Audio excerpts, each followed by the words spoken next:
Sa isang mundong matagal nang iniwan ng liwanag ng mga bituin, may isang kahariang nababalutan ng hiwag at guni-guni.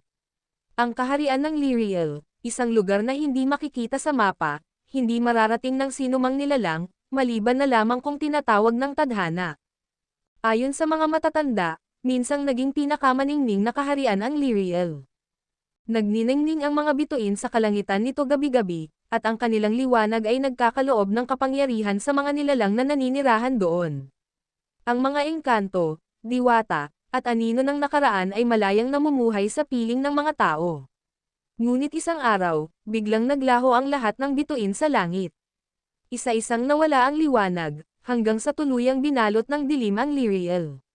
Mula noon, wala nang nakalabas. Wala na ring nakapasok. 1,000 taon na ang lumipas. Sa bayan ng San Telmo, isang simpleng dalagang ulila ang namumuhay sa piling ng kanyang lola Amparo. Siya si Elara, isang tahimik, matatag, at palaisip na dalaga. May mga gabing tumatambay siya sa burol malapit sa kanilang bahay, tila ba hinihintay ang isang bagay na matagal nang nawala. Gabi-gabi niyang pinagmamasdan ang madilim na langit, hinahanap ang bituin na tila ba may pangakong hindi tinupad. Elara, tawag ng kanyang lola mula sa loob ng kubo. Magpahinga ka na, anak. Wala kang makikita riyan kundi ulap at anino. Ngunit hindi tumugon si Elara. Sa halip, huminga siya ng malalim, saka muling tumitig sa langit. May kakaiba siyang pakiramdam, parang may kulang, parang may tinatawag siyang hindi niya alam kung ano. Kinabukasan, habang naglalakad si Elara papunta sa ilog, may nakita siyang kakaibang bagay sa ilalim ng puno ng balete. Isang lumang libro, mabigat, may takip na yari sa balat ng hayop, at may mga ukit na simbolo na hindi niya kilala. Agad niya itong binuksan, ngunit sa halip na mga salita, isang malamlam na liwanag ang lumabas mula sa pahina nito. Napaatras si Elara sa gulat, ngunit hindi niya mabitawan ang aklat. Bigla siyang nakarinig ng boses, malalim at pabulong, na tila nagmumula sa loob ng kanyang isipan. Elara, tagapagmana ng liwanag, ikaw ang huling pag-asa. Nang igalaw niya muli ang kanyang mga mata, hindi na siya nasa ilalim ng punong balete. Sa halip, napaliligiran siya ng isang kagubatang kulay asol ang mga dahon at kulay pilak ang mga punong kahoy. Sa malayo, may ilog na tila gawa sa liwanag. At sa harapan niya, may isang nilalang na hindi niya moari, mataas, may mga pakpak na parang usok, at mata na tila bituin. Maligayang pagdating sa Liriel, wika ng nilalang. Ikaw ang tinawag ng huling bituin. Hindi makapaniwala si Elara sa kanyang mga mata. Ang mga kulay ng kagubatang nasa paligid niya ay hindi pa niya kailanman nakita, ang mga puno'y parang gawa sa kristal, ang mga dahon ay lumilipad sa hangin na parang may sariling isip. Ang hangin ay malamig ngunit hindi masakit sa balat, tila may musikang lumalagazlas sa bawat dampi nito. Nakatitig siya sa nilalang sa kanyang harapan, may anyo itong tao ngunit malinaw na hindi isa sa kanila. Ang mga mata nito ay tila lagusan patungo sa kalawakan, at ang boses nito ay kumakabog sa dibdib niya kahit hindi ito sumisigaw. Sino ka? Tanong ni Elara, pilit pinatatatag ang tinig. Ako si Kailam, sagot ng nilalang. Isa sa mga tagapagbantay ng liwanag. At ikaw, Elara, ay isinilang upang muling pagnaninggan ang mga bituin. Napakunot ang noo ni Elara. Hindi ko alam ang sinasabi mo. Isa lang akong ordinaryong tao. Hindi ko alam kung anong nangyayari. Ngunit hindi ka ordinaryo, tugon ni Kailam. Ang dugo ng matandang lahi ay nananalaytay sa iyo, dugo ng mga tagatangkilik ng bituin. Ang huling pintuan ng Liriel ay magbubukas lamang sa isang pusong dalisay, at ikaw ang tinawag. Lumapit si Kailam at marahang inabot ang aklat na hawak ni Elara. Ang librong yan ay isinulat ng mga unang tagapagbantay. Nasa loob niya ng mga kwento, ang kasaysayan, at ang mga susi sa pagbangon ng Liriel. Hindi pa rin makapaniwala si Elara, ngunit naramdaman niya sa kanyang dibdib ang kakaibang init, tila ba may gumigising sa kanyang kalooban.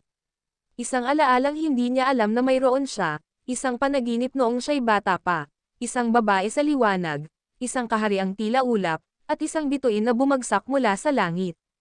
Kung totoo ang sinasabi mo, bakit ako? Bakit hindi ang iba? Dahil ikaw lamang ang nanatiling naniniwala, sagot ni Kailam, sabay turo sa kanyang puso.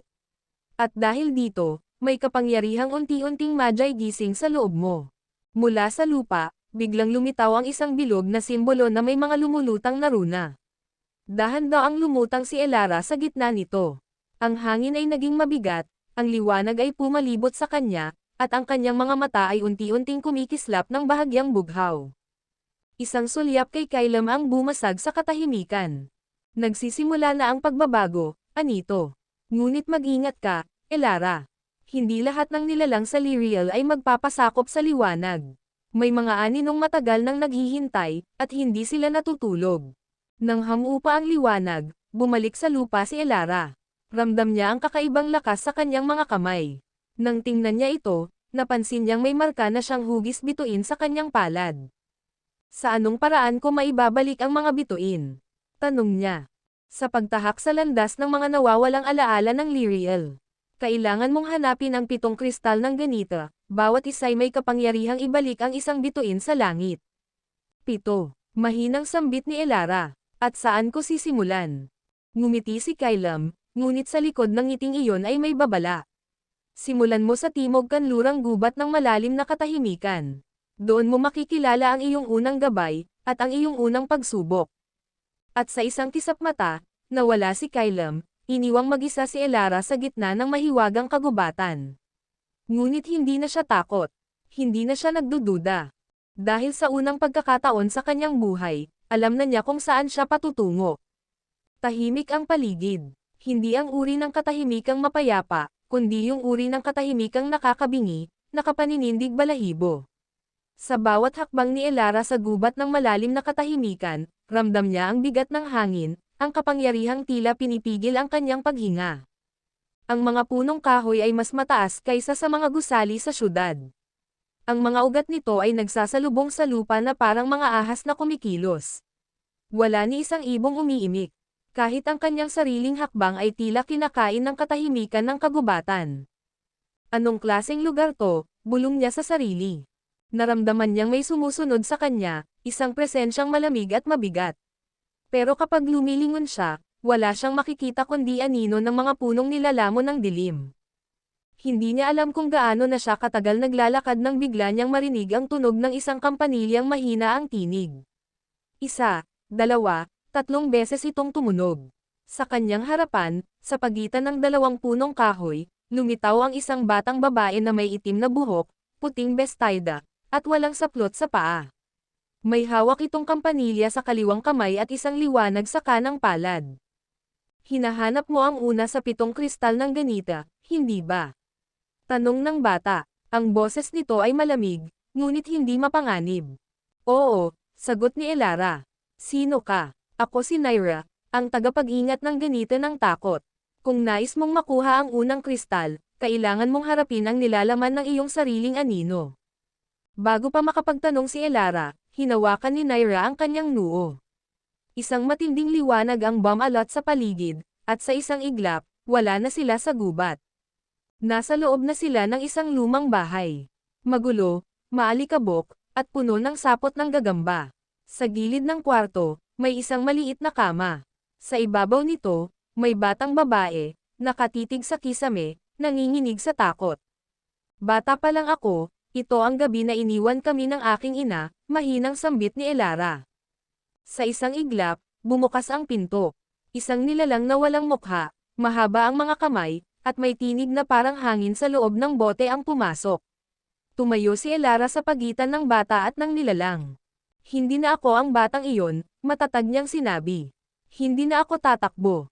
Kumikilos ang nilalang, naglalabas ng usok na parang nagpapakita ng takot, pangamba, at sakit. Ngunit pinaikit ni Elara ang kanyang mga mata at muling naalala ang tinig ni Kailam.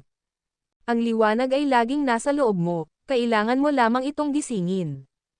Nang damilat siya, ang marka ng bituin sa kanyang palad ay kumislap. Isang bughaw na liwanag ang lumabas mula sa kanyang katawan at tinulak ang nilalang palayo. Dahan-dahan itong natunaw, hanggang sa tuluyang maglaho. At sa mismong kama kung saan nakahiga ang batang Elara, lumitaw ang isang maliit na kristal na kulay pilak. Kinuha ito ni Naira at iniabot sa kanya. Ang unang bituin ay muling magliliwanag, wika nito. Ngunit tandaan mo, Elara, mas lalalim ang dilim sa bawat hakbang. At hindi lahat ng alaala ay nais mong balikan. Muling bumalik ang liwanag sa paligid, at nang magbalik ang tanawin ng kagubatan, wala na si Naira. Sa kanyang mga kamay, hawak ni Elara ang unang kristal ng ganita. Tumitig siya sa langit, sa gitna ng kadiliman, isang bituin ang muling sumiklab, maliit, ngunit malinaw. At doon niya naunawaan. Nagsisimula nang bumalik ang liwanag sa mundong matagal nang nilamon ng dilim. Pagkatapos ng kanyang tagumpay sa gubat ng malalim na katahimikan, naglakad si Elara patungo sa silangan, kung saan nagsimula na ring magbago ang hangin. Ang mga kulay ng kalikasan ay tila mas matangkad, ang mga bulaklak ay muling namumukadkad at ang mga punong kahoy ay muling humihinga. Tila ba unti-unting nagigising ang buong Liriel. Ngunit hindi siya maaaring magpahinga. Ayon sa aklat na naiwan sa kanya ni Kailam, ang ikalawang kristal ng ganita ay matatagpuan sa baybayin ng lunang tahimik, isang lugar kung saan ang mga alaala ay sinasalin sa alon, at ang mga lihim ng nakaraan ay binubulong ng dagat. Matapos ang ilang araw ng paglalakbay, narating niya ang baybayin. Hindi ito tulad ng mga dagat na nakita niya noon, ang tubig ay kulay pilak, at ang buhangin ay parang pinong asin na may kumikislap na mga bato. Tahimik ang lugar, walang alon, walang hangin. Isang katahimikang tila pinande ng panahon. Paglapit niya sa tubig, may isang figure ang lumitaw sa gitna ng dagat, isang babae na may mahabang buhok, asol na balat, at mga matang tila alon sa gitna ng bagyo. Ako si Lisara, ang tagapangalaga ng alaala ng paglimot, wika ng babae. Handa ka na ba, Elara? Handa saan? Tanong niya, bagamat daman niya na ang sagot. Sa muling pagharap sa mga bagay na sinubukan mong limutin. Ang alaala ng pagkamatay ng iyong ama. Napahigpit ang hawak ni Elara sa kristal ng ganite sa kanyang bulsa. Isang kirot ang muling bumangon sa kanyang dibdib. Hindi ko siya namukan. Bata pa ako noon. Isang gabi lang, nawala na siya. Hindi ko na siya nakita. Tumanggaw si Lisara at kumaway ng kamay. Mula sa gitna ng dagat, bumangon ang isang tore ng tubig. Dito nabuo ang isang imahe, isang lalaking may hawak na espada, nakatayo sa gitna ng isang madilim na gubat, sugatan, at pagod. Iyan ang iyong ama, si Kailan, isang tagapagtanggol ng huling bituin. Itinakwil niya ang kanyang sarili sa mundo ng tao upang protektahan ka mula sa mga nilalang ng dilim. Ngunit may kapalit ang kanyang sakripisyo. Biglang dumilim ang paligid. Mula sa tubig ay lumitaw ang isang dambuhalang anino, hindi maaninag ang mukha nito, ngunit may mga mata itong pulang-pula at katawan na tila ulap ng usok at galit. Ito ang aninong guni-guni, ang tagapaglimot, paliwanag ni Lisara. Kung nais mong mabawi ang alaala ng iyong ama, kailangan mo itong talunin. Hinugot ni Elara ang liwanag mula sa kanyang palad. Ngunit kakaiba ang laban na ito. Sa bawat galaw ng nilalang, bumabalik sa kanyang isipan ang kirot, lungkot, at galit na pinilit niyang limutin sa loob ng maraming taon. Ako ang iyong pagdududa, wika ng nilalang. Ako ang takot mong malaman na iniwan ka niya. Ako ang boses na nagsasabing hindi ka niya minahal. Napahawak si Elara sa dibdib niya, nanginginig. Ngunit sa gitna ng kadiliman, biglang umalangaw-ngaw ang isang tinig, malamig ngunit pamilyar. Elara, hindi kita iniwan. Pinili kong mawala para mabuhay ka. Boses iyon ng kanyang ama. At sa isang iglap, ang bughaw na bituin sa kanyang palad ay nagliyab ng mas maliwanag kaysa kailanman. Sa isang sigaw ng buong damdamin, itinulak niya ang liwanag sa nilalang. Isang pagsabog ng liwanag. Isang alingaw-ngaw ng dagat. Pagdilat ni Elara, wala na ang aninong guni-guni. Sa harapan niya, sa ibabaw ng pilak na buhangin, ay nakalapag ang ikalawang kristal ng ganita, kumikislap na parang luha ng buwan. Ang ikalawang bituin ay muling sumiklab, wika ni Lisara. Ngunit ang susunod mong hakbang ay mas madyugo. Ang ganita ng kataksilan ay hindi madaling harapin. Napatitig si Elara sa langit. Dalawang bituin na ang nagniningning. Ngunit alam niyang sa bawat bituin na naibabalik, may kapalit na sugat na kailangang muling buksan. At hindi pa tapos ang lahat. Isang linggo na ang lumipas mula nang makuha ni Elara ang ikalawang kristal ng ganita. Ang kanyang katawan ay pagod ngunit ang kanyang loob ay lalong tumitibay. Habang unti-unti niyang binubuksan ang mga alaala ng kanyang nakaraan, mas nagiging malinaw ang kanyang layunin, ibalik ang 7 bituin sa kalangitan upang muling mapanumbalik ang balanse sa pagitan ng liwanag at dilim. Ayon sa aklat ng liwanag, ang ikatlong kristal ay matatagpuan sa luntiang lungsod ng Avallen, ay dating banal na lugar, ngayon isang guho ng pagkakanulo. Sa kagubatan sa paanan ng bundok Aries, naroon ang naiwang ganita ng isang kasinungalingang bumago sa kasaysayan ng Lyriel. Sa pagdating ni Elara sa Avallen, bumungad sa kanya ang isang lungsod na nalamon na ng kalikasan. Mga pader na dating marmol, ngayon ay balot ng baging at lichen. Ang mga estatwa ng mga bayani ay wasak, at sa gitna ng plaza, isang napakalaking bitek ang Sam-Iris sa lupa, tila tanda ng isang matinding trahedya. Maganda ang Avallen noon, biglang may nagsalita mula sa lilim ng isang sirang arko. Lumabas ang isang lalaki, may balbas na pilak at suot ang kapal ng isang mandirigmang hukbo. Ang kanyang mata ay isa na lamang, at ang kanyang mga kamay ay may tatak ng mga lumang sumpa. Ako si Garen, ang bantay ng ganito ng kataksilan, wika nito. At ikaw, ay anak ng babaeng minsan kong pinaniwalaan. Napakunot ang noo ni Elara. Anak, anong ibig mong sabihin? Ang ina mo, si Celine, ay dating tagapayo sa hari ng Avallen. Siya ang nagdala ng huling babala ukol sa pagdating ng dilim. Ngunit hindi siya pinaniwalaan. Ako mismo ang tumalikod sa kanya, at ang lungsod na ito ang naging kabayaran. Dumaan ang katahimikan. Tila dinudurog ng mga salitang iyon ang bahagi ng pagkatao ni Elara. Alam niyang hindi buo ang pagkakakilala niya sa ina. Laging may tinatagong lungkot si Celine, isang lungkot na hindi niya kayang itanong. Kung gusto mong makuha ang ikatlong kristal, wika ni Garen, kailangan mong harapin ang araw ng kanyang pagkakanulo. Ngunit ingat ka, Elara, hindi ito alaala ng iba. Alaala ito ng dugo mo mismo. Muling nagbago ang paligid. Parang umihip ang hangin ng nakaraan, at sa isang iglap, nasa loob na siya ng bulwagan ng Avallen, buo pa ito, may mga tanglaw, may mga musika, at mga mukhang pamilyar. Nasa gitna si Celine, nakaluhod sa harap ng hari, habang si Garen ay nakatayo sa likuran niya. Huwag niyo po sanang baliwalain, pakiusap ng kanyang ina. May mga bituin na ang nawawala. Nangungusap ang mga alon. Kumakagat ang dilim sa mga dalampasigan. Ngunit tumawa lamang ang hari. Mga alamat lang yan, Celine. Hindi ito panahon para sa pananakot. Panahon ito ng kapistahan. Sa likod ng eksena, nakita ni Elara ang isang batang siya, nagkukubli sa lilim ng isang haligi, takot at tahimik, pinagmamasdan ang ina. At sa huli, sabay na alala ni Elara ang salaysay ni Garen, ako mismo ang humusga sa kanyang pagkataksil. Biglang lumitaw ang apoy sa bulwagan. Mula sa itaas, bumagsak ang mga batong tila isinumpa. Isang kulog ang umalangaw-ngaw, at muling lumitaw ang nilalang ng kadiliman, ngayon ay may anyo ng isang lalaki, mukhang hari, ngunit ang mga matay itim at walang laman. Elara, bulong nito, ako ang mukha ng katotohanang ayaw mong tanggapin. Hindi laging mali ang mga kaaway. At hindi laging tama ang mahal mo.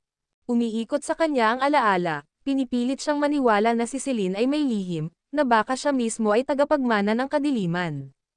Ngunit hinawakan ni Elara ang kanyang dibdib, kung saan nakalagay ang 2 kristal ng ganita. Hindi ko kailanman sinabing perpekto ang aking ina, wika niya. Ngunit alam ko kung kailan siya lumaban. At ngayong alam ko na ang kanyang ginawa, mas lalo akong lalaban para sa kanya. Muling sumiklab ang liwanag mula sa kanyang palad, at sa isang sulyap, nasunog ang aninong nakabalot sa alaala. Bumalik sa guho ang paligid, at sa kanyang harapan, lumitaw ang isang kristal na kulay apoy, ang ikatlong ganita. Kinuha niya ito at tumangala sa langit. Isa na namang bituin ang muling sumiklab. Avallen ay bumagsak dahil sa kasinungalingan, wika ni Garen, pero ikaw, Elara, ikaw ang katotohanang muling magtatayo sa Lyriel.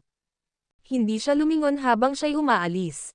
Ngunit sa kanyang puso, isang panibagong apoy ang nagsimula, hindi apoy ng galit, kundi ng katotohanan kahit ang pagkakanulo ay maaaring maging daan tungo sa liwanag. Sa ilalim ng langit na unti-unting nagkakaroon ng liwanag mula sa 3 muling sumiklab na bituin, patuloy ang paglalakbay ni Elara. 3 kristal ng ganita na ang kanyang hawak, 3 piraso ng kanyang nakaraan na muling pinanday sa alaala. Ngunit alam niyang hindi pa ito sapat. Sa bawat hakbang, lalong tumitindi ang dilim na bumabalot sa Lyriel. Ayon sa huling pahina ng aklat ni Kailam, ang ika-4 na kristal ay matatagpuan sa Torre de Elsinore, isang tore ng katalinuhan at propesya na matatagpuan sa gilid ng bangin ng Buena Sombra. Ayon sa alamat, ito ang lugar kung saan sinusulat ang kinabukasan, isang aklatan ng mga hindi pa nangyayaring pangyayari. Pagdating niya sa tuktok ng burol, tumambad sa kanya ang tore. Hindi ito yari sa bato, kundi sa kristal na sinasalamin ang langit, dagat, at mismong loob ng kanyang isipan. Habang papalapit siya, tila ba nagbabago ang itsura nito ayon sa laman ng kanyang damdamin. Sa isang iglap, tila naging imahe ito ng kanyang ina. Sa sunod na saglit, naging silwete ni Kailam. Pagpasok niya, isang matandang babae na nakaputi at may buhok na kulay abo ang sumalubong sa kanya. Ang mga mata nito ay mistulang tinte ng gabi, at sa kanyang mga kamay ay may hawak na lumang aklat. Ako si Seraphine, Anito. Tagabantay ng aklat ng hinaharap. Dumating ka upang harapin ang ganita ng takot sa hindi pa nangyayari. Hindi ba't ang ganita ay tungkol sa nakaraan? Tanong ni Elara. Hindi lamang ang lumipas ang kayang saktan ang puso. Minsan, mas masakit ang alaala ng maaaring mangyari, lalo na kung alam mong hindi mo ito mapipigilan. Sa isang iglap, binuksan ni Seraphine ang aklat at hinawakan ang kamay ni Elara. Muli, nagbago ang paligid. Nasa isang malawak na bulwagan siya, may mga bangkay ng mga mandirigma, duguan ang lupa, at ang langit ay itim na itim. Sa gitna, nakita niya ang sarili, nakaluhod, may hawak na katawan ng isang lalaking duguan, si Kailam. Hindi, bulong niya. Hindi ito totoo. Hindi pa ito totoo, sagot ng tinig ni Seraphine. Ngunit ito ang maaaring mangyari kung mabaigo ka. Ito ang takot mo, ang mawala ang nag-iisang taong nanatili. Habang pinagmamasdan niya ang tagpo, may nilalang na unti-unting bumangon mula sa anino ng hinaharap, isang bersyon niya, ngunit may mga matang walang liwanag, at hawak ang isang itim na kristal. Sa pagtatapos ng lahat, ikaw rin ang magiging kalaban ng sarili mong liwanag, bulong ng anino. Kaya't itanong mo sa sarili mo, handa ka bang bayaran ang halaga ng tagumpay, kung kapalit nito ang puso mo? Sumiklab ang labanan. Si Elara laban sa sariling aninong hinaharap. Mabilis, mabagsik, at puno ng paninira ang bawat salpukan. Ngunit sa gitna ng labanan, narinig niyang muli ang tinig ni Kailam, hindi ang Kailam ng kamatayan, kundi ang Kailam ng pag-asa. Ang kinabukasan ay hindi pa naisusulat. Ikaw ang tinta. Ikaw ang panulat. Napahinto siya. Sa puso niya, naroon ang liwanag ng 3 kristal. At sa isang sigaw, itinaas niya ang kanyang mga kamay at pinakawalan ang liwanag ng alaala, ng paniniwala, at ng pag-ibig. Tumigil ang aninong bersyon niya at dahan-daang naglaho, kasabay ng pagbure sa madugong hinaharap na nakita niya. Muling nagbalik ang katahimikan. At sa pedestal ng tore, lumitaw ang ika-4 na kristal ng ganita, kumikinang sa kulay ng bukang liwayway. Hawak mo na ngayon ang ganita ng hinaharap, wika ni Seraphine. Ngunit tandaan mo, Elara, ang tunay na laban ay hindi sa anino ng nakaraan o kinabukasan, kundi sa pagpili mo sa ngayon. Tahimik siyang lumabas ng tore. Sa kanyang kamay, hawak niya ang bagong kristal. At sa langit, ang ika-4 na bituin ay muling nagningning. Hindi niya alam kung ano ang mangyayari sa huli, ngunit alam niya na siya ang susulat ng kanyang wakas. Ang gabi ay lumalalim habang si Elara ay naglalakad sa gitna ng kagubatang tila buhay at humihinga. 4 na kristal ng ganita ang nasa kanyang pag-iingat, at sa bawat isa ay may kapalit na sugat sa puso at kaluluwa. Ngunit mas lumalalim rin ang kanyang pagkaunawa sa kung sino siya, at kung bakit siya ang pinili ng mga bituin. Ayon sa lihim na tala ni Kailam sa huling pahina ng aklat, ang ika-5 kristal ay matatagpuan sa kuta ng nawalang panata, isang lugar sa paanan ng bundok na matagal nang iniwan ng mga mandirigmang tagapangalaga. Dito raw nagtatago ang kasaysayan ng mga pangakong binitiwan at hindi natupad. Nang marating niya ang kuta, sinalubong siya ng isang malawak na guho. Wala nang bubong ang gusali, at ang mga dingding ay balot ng mga ukit, mga pangalang tinaga sa bato, kasama ng kanilang mga panata, iaalay ko ang buhay para sa liwanag, hindi ko iiwan ang aking kapatid, babalik ako. Ngunit sa tabi ng mga panata, naroon rin ang mga marka ng pagkakanulo, mga pangalan na tinadtad ng mga sugat, mga panatang tinakpan ng itim na pintura. Maraming pangakong binitiwan dito, sabi ng isang tinig sa dilim. Ngunit ilan lang ang tinupad. Mula sa likod ng isang sira-sirang haligi, lumitaw ang isang lalaki, mukha siyang bata, ngunit ang kanyang mga mata ay pagod at puno ng panghihinayang. Suot niya ang luma't punit na uniforme ng mga tagapangalaga. Ako si Talen, aniya. Isa ako sa mga huling sumumpa sa liwanag. Pero tulad ng iba, ako rin ay nabigo. Tumanggaw si Elara. Narito ako para sa ganita ng panatang nasira. Kailangan ko ang ikalimang kristal. Huminga ng malalim si Talen. Kung ganun, kailangan mong bumalik sa huling araw ng kuta. Sa araw kung kailan kami sumumpa, at isa-isang tinalikuran ang sumpa. Muli, lumabo ang paligid. At sa iglap ng pagdilat, naroon si Elara sa gitna ng isang bulwagan na puno ng apoy, takot, at sigawan. Ang mga tagapangalaga ay nagkakagulo, bit-bit ang kanilang mga espada, ngunit hindi laban sa dilim, kundi laban sa isa't isa. Nakita niya si Talen, mas bata, may alab sa mata, nakatayo sa gitna, humihikayat ng pagkakaisa. Kung hindi natin ipagtatanggol ang liwanag, sino ang gagawa? Sigaw nito. Ngunit ang mga kasamahan niya isa-isang tumalikod. Napagod na kami, ani ng isa. Panay salita lang. Wala namang pag-asa. Ang liwanag ay hindi sapat kung walang katarungan, dagdag ng iba. At ang mga bituin ay wala na. Iniwan na tayo. Napaluhod si Talen habang nasusunog ang kanilang watawat. At habang pinagmamasdan ito ni Elara, biglang sumulpot ang isang nilalang mula sa anino, isang babae, may balabal na itim, at may mga matang tulad ng gabi.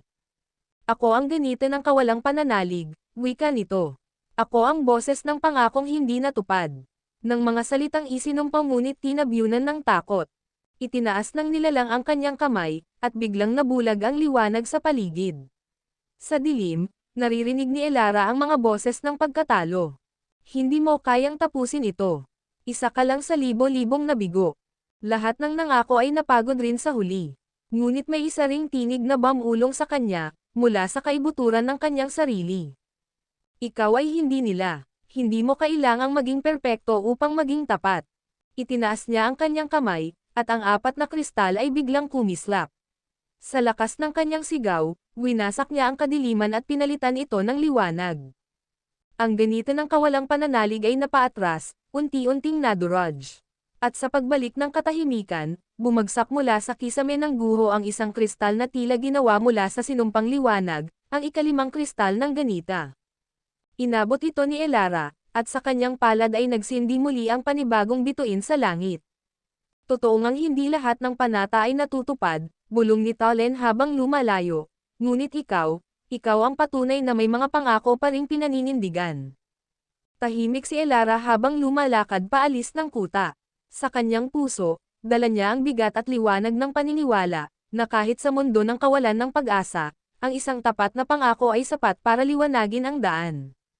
Ang gabi ay lumalamig habang si Elara ay patuloy sa kanyang paglalakbay. Hawak niya ang 5 kristal ng ganita, at ang langit ay muling may 5 nagniningning na bituin. Ngunit sa bawat pagdagdag ng liwanag ay siya ring pagdilim ng mga aninong sumusunod sa kanya.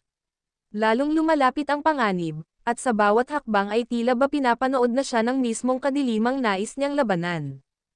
Ayon sa natuklasan niyang lumang mapa mula sa kuta ng nawalang panata, ang ika-6 na kristal ay nakatago sa isang lugar na hindi basta-basta mapasok, ang gubat ng mga aninong minamahal. Isang lugar kung saan nabubuhay ang alaala ng mga taong minsang minahal, ngunit iniwan, namatay, o tuluyang nawala. Ang hangin sa gubat ay malamig at malambing. Ngunit sa ilalim ng lamyos nito, may dalang pangako ng pagkalunod sa damdamin.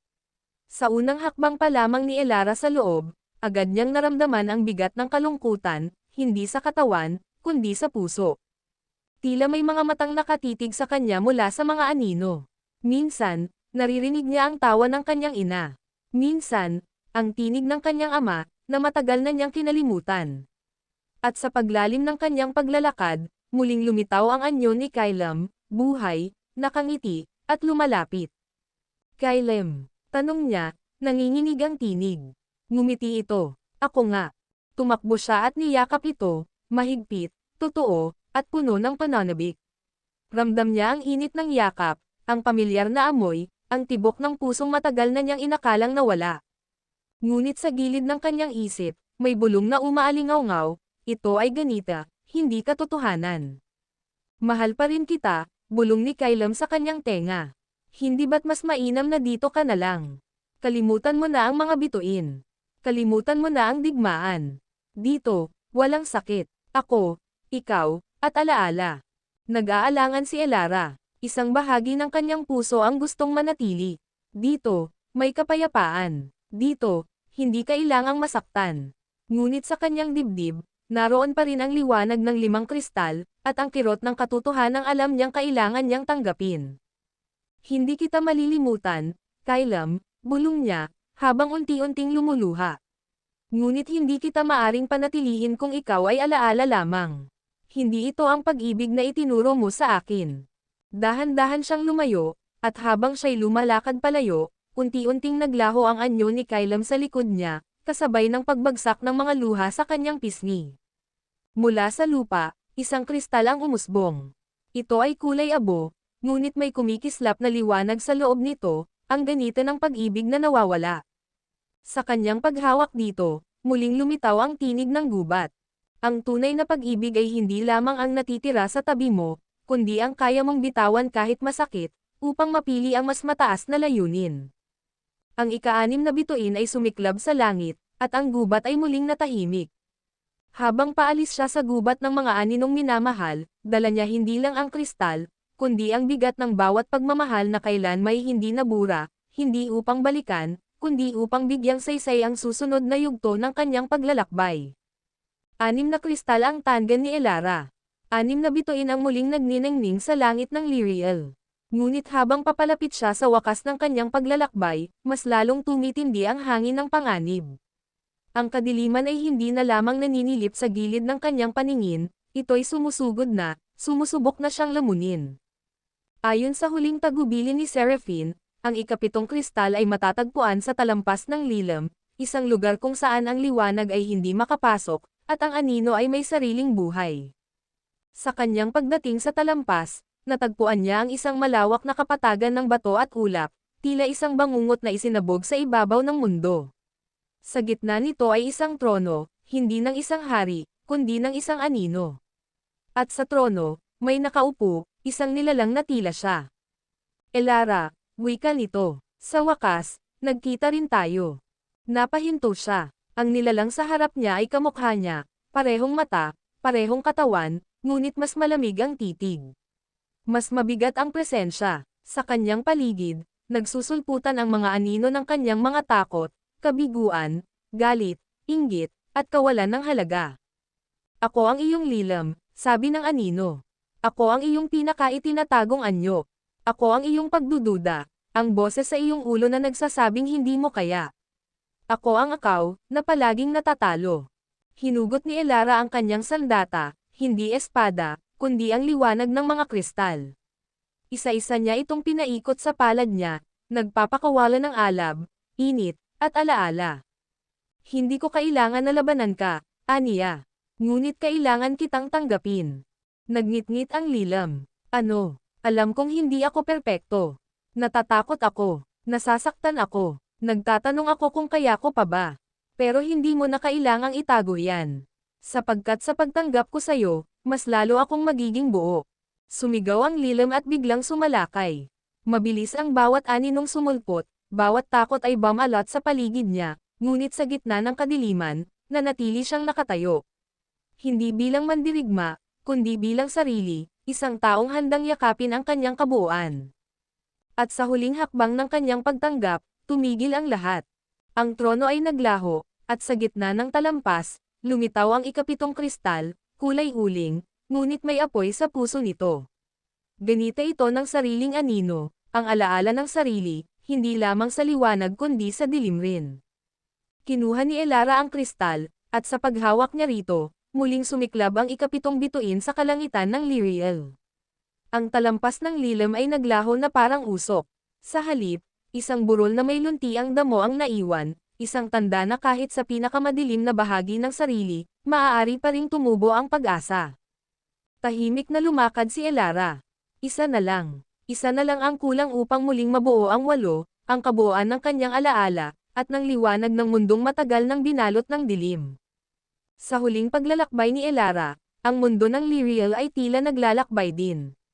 Mula sa bawat kristal na hawak niya, muling sumak ang mga bituin sa langit, 8 bituin na nagsisilbing gabay sa kanya. Ngunit sa bawat hakbang, naramdaman niyang tumitindi ang bigat ng kanyang layunin. Isa na lang ang kulang upang muling matamo ang balanse. Isa na lang, ang huling kristal. Sa lihim na iniwan ni Kailam, at sa mga salita ni Seraphine, alam niya na ang huling kristal ay matatagpuan sa puwang ng walang hanggan, isang lugar na matagal nang nawala, isang puting kalangitan na may walang katapusang dagat. Habang tumatawid siya patungo sa lugar na iyon, napansin niyang wala nang masyadong takot na nararamdaman. Hindi na siya natatakot sa mga aninong sumusunod sa kanya, o sa dilim na damapo sa kanyang landas. Nandyan pa rin ang pangarap na magtagumpay, ngunit higit na naroroon ang tapang na tanggapin ang lahat ng aspeto ng kanyang pagkatao. Sa kanyang pagdating sa puwang ng walang hanggan, ang kalangitan ay tila dumilim ng kaunti. Sa harap niya, isang malaking puno ang tumayo, ang puno ng mga alaala, ng mga pangarap, at ng mga pagkatalo. Sa ilalim nito, naroon ang huling kristal, kumikislap, ngunit nakatago sa ilalim ng isang ugat na may buhay na anino. Hindi mo na ako matatakasan, bulong ng tinig sa paligid, ang boses na tila hindi kayang takasan. Ito ang huling pagsubok, ang pagharap sa pinakamatinding takot. Ang takot na hindi lamang sa pagkatalo, kundi sa paglimos ng mga pangarap, at ang kahulugan ng lahat ng sakit na dinanas. Pero alam ni Elara, sa kanyang huling hakbang, na kailangan niyang magtiwala. Hindi ko na kailangang takasan ang anino ko, wika niya ng buo ang loob. Dahil ang liwanag na dala ko ay mula sa mga bituin na hindi ko pinili, ngunit pinili ko na mangyari. Ang pag-ibig, ang pangarap, at ang aking sarili. Hinawakan niya ang kristal, at isang napakaliwanag na liwanag ang sumabog mula rito. Ang mga ugat ng puno ay nagbukas, at mula sa ilalim, isang landas ang nagsimulang magumusbong, puno ng mga alon ng liwanag at lilam. Hindi na niya kailangang takpan ang mata, sapagkat ang liwanag ng mga kristal ay nagpapaalala na ang pag-ibig at pananampalataya ay matatagpuan kahit sa gitna ng pinakamadilim na gabi. Habang ang puwang ng walang hanggan ay nagbabalik sa kanyang tunay na anyo, isang mundo na puno ng mga bituin at liwanag, natutunan ni Elara na ang paglalakbay ay hindi tungkol sa paghahanap ng mga kristal, kundi sa paghahanap ng sariling kapatawaran at pagmamahal. Pinili niyang ibalik sa mundo ang liwanag ng 8 kristal. Hindi para tapusin ang lahat, kundi upang magsimula muli. Upang magbigay liwanag sa mga mundong natutulog pa, at mga pusong nawawala sa pag-asa. At sa kanyang huling hakbang, isang malaking alon ng liwanag ang nagbukas sa langit ng Liriel, at ang 8 bituin ay nagningning ng sabay-sabay, tulad ng isang araw na nagsilang ng bagong simula.